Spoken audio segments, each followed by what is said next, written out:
Quando surge, galera da Papo de Porco, Guilherme Neri aqui chegando para falar um pouquinho sobre o elenco do Palmeiras, né? Ontem nós tivemos aí mais uma demonstração do Palmeiras dentro de campo, esse Palmeiras 2025, que tem vencido jogos muito mais no peso da sua camisa, na base da vontade, do que realmente da organização, da tática, da força do seu elenco, que é algo que a gente já estava esperando que começasse a aparecer a partir dos primeiros jogos do Campeonato Brasileiro. Mas a verdade é que esse tal elenco formado pela diretoria do Palmeiras, que foi tratado pela imprensa até como o melhor elenco que o Abel tem em mãos desde que ele assumiu o Palmeiras em outubro de 2020, está sendo colocado à prova e não tem respondido. Lógico, taticamente eu ainda acho o time um deserto de ideias, taticamente o time ainda é extremamente limitado, tem uma dificuldade muito grande, principalmente em construir jogadas, em sair jogando, em usar o seu meio campo. É um time que abusa de ligação direta, mas isso também fala muito de alguns jogadores que foram contratados, que estão chegando nesse Palmeiras. Ontem, por exemplo, o Palmeiras foi muito alterado do que foi a partida contra o Sporting Cristal na quinta-feira pela Libertadores. Foi mantido um sistema, uma base que jogou lá também foi mantida, os dois volantes, 2 dos 3 zagueiros foram mantidos. O Felipe Anderson e o Facundo, que jogaram, trocaram de posição, não foram o mesmo posicionamento que eles tiveram no jogo contra o Universitário. Mas o fato é que individualmente alguns jogadores estão muito abaixo.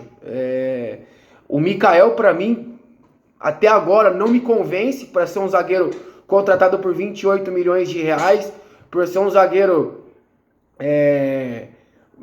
Hoje mostra que realmente o Abel só queria um zagueiro canhoto, independente da qualidade, do que pode desempenhar em campo.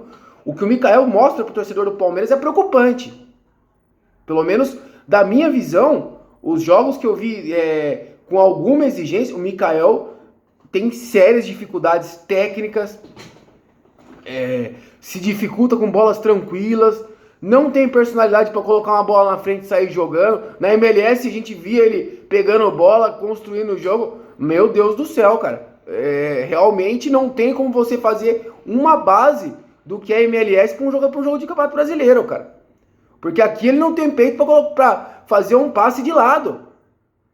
Contra o Sport, o Mikael errava passes no mesmo lado que ele estava, de, sei lá, talvez 2, 3, 5 metros. Eu não consigo ver um jogador desse jogando pelo Palmeiras. O próprio Bruno Fux, que falaram muito do que foi construído de jogo, eu mesmo falei sobre a construção dele no jogo contra o Cristal. Ontem tava com medo. Tava com medo de pegar uma bola, de carregar um pouquinho. Os dois volantes do Palmeiras, para mim, o Evangelista ainda um pouco menos, o Evangelista ainda tenta alguma coisa, mas o Emiliano Martinez, meu pai, gente, tem um bom combate, fisicamente ali é um jogador que se impõe, até rouba bastante bola, mas depois ele tem uma dificuldade de dar o primeiro passe, cara. Pô, eu vi o Thiago Santos jogar no Palmeiras, o próprio Márcio Araújo, esses caras roubavam bola, mas não tinham tanta dificuldade de dar um passe de lado. É complicado, gente. Assim, você já começa a ter alguma... Como que isso pode ser um melhor elenco, cara?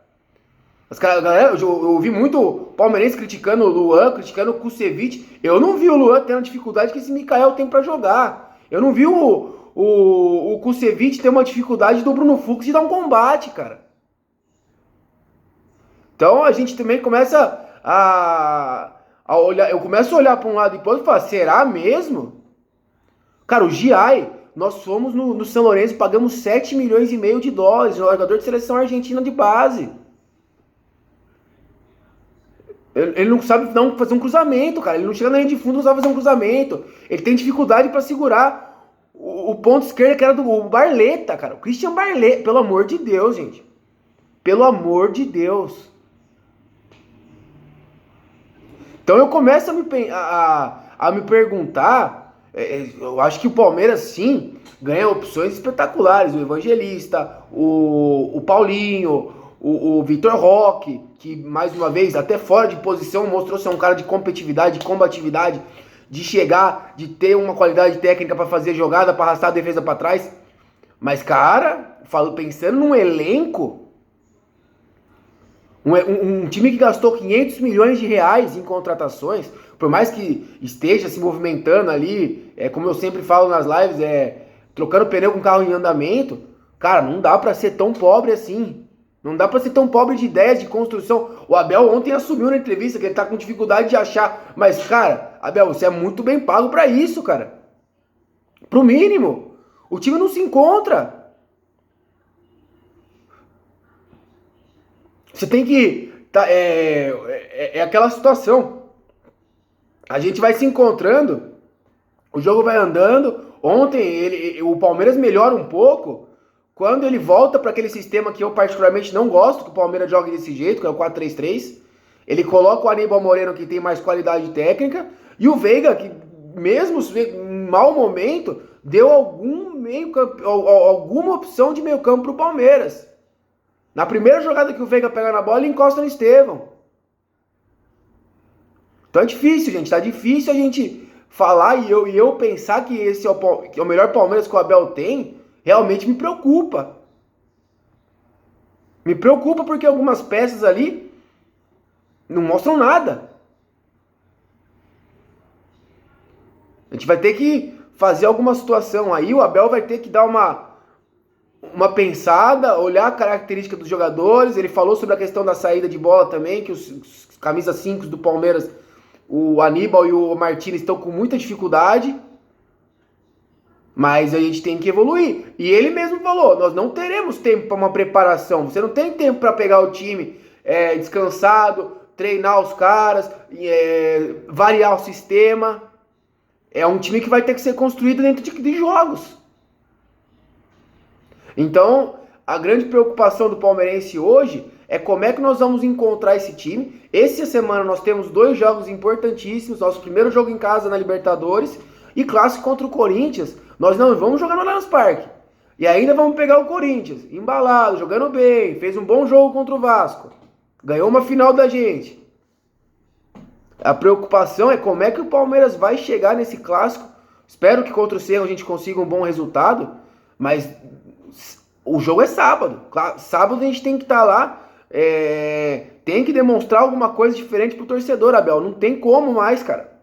Espero que Maurício possa voltar, que Paulinho possa voltar, mas as suas ideias, Abel, também tem que mudar um pouco. O Paulinho é um segundo atacante. É um cara que, por mais que você coloque ele, saiba jogar pelo lado esquerdo, não é o melhor dele. Como não é o melhor do Felipe Anderson também fazer essa ponta esquerda, tá na cara, tá nítido. Ele vai pro lado esquerdo, ele tem dificuldades, Abel. O Felipe está jogando melhor quando ele tem uma companhia pelo lado direito. Ele tem uma preferência de jogar pelo lado direito, tá claro, tá nítido. Então até quando nós vamos ficar tendo que ouvir que o Felipe Anderson é ponta esquerda, que o Paulinho é ponta esquerda? Não são. Você quer que seja, mas não são. É isso que me preocupa. Taticamente nós não temos ideia nenhuma, nós vamos ficar basicamente, de novo, na torcida, que um encaixe entre as características dos caras seja mais importante do que a nossa parte tática.